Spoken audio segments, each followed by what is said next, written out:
अचानकमध्ये ना गावी जायचं ठरलं आणि स्वप्नी इथे बॅगपॅक करत होते. तोपर्यंत मी माझी सर्व कामं जी होती ती आवरून घेतली.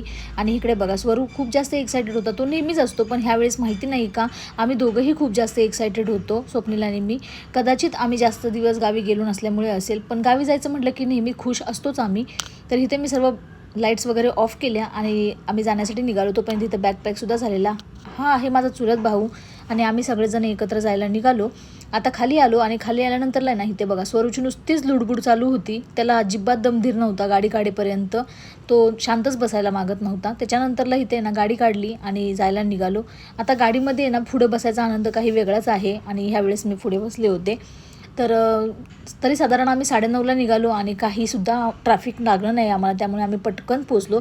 रस्त्यातच आम्हाला एक मंडळाचा गणपती दिसला, तर खूप छान होता.